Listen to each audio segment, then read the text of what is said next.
We made a wine with pomegranate, plum, and black pepper a year ago. It's time to taste our Pom Plum Pep.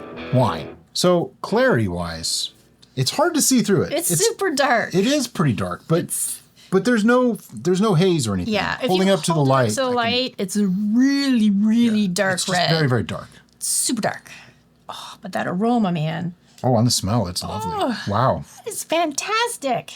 My voice cracked a little there. Yeah, it's even surprising, actually. It's like deep plum with a little bit of like a tartness to it, kind of just on the smell. Yeah, the pomegranate and the plum together kind of read cherry almost. Yeah, like a dark cherry. All right, I'm going in.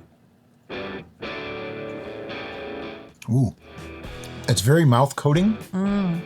Got a lovely tannic aspect to it.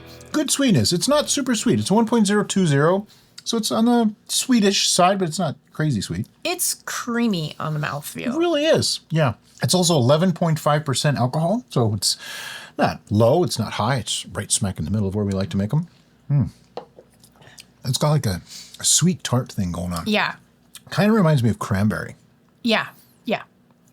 but really nice. Not as astringent and tart as cranberry. Right. But in that Wow, this is really nice. This is fantastic. Yeah. This is the kind of wine that I might not want to pair with food. Yeah. Because the food might get in the way of my enjoyment. Exactly. But you could pair this with food. You could. Like anything with tomato sauces and things like that would be great with this. Yep.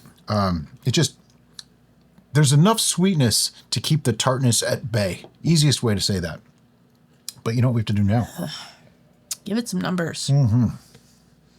Oh, man. It's just fantastic. It really is very good. When we do numbers, I have to think really hard because is it perfect?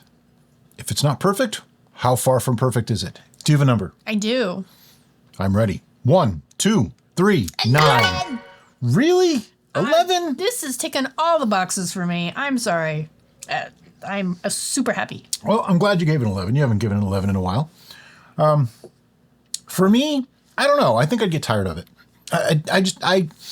It's really good, but as I'm drinking this glass, it's less interesting to me. I'm starting to detect little things that are just, it's okay. It's good. I like this a lot. Don't get me wrong. A 9 is amazing. I'm actually getting the opposite. I'm getting more complexity and finding little nuances that I'm finding enjoyable. So I guess this bottle's mine. Just goes to show, two people drinking the same wine can have a different experience. If you'd like to know how we made this, we have a full video. It's linked right in the short and in the description.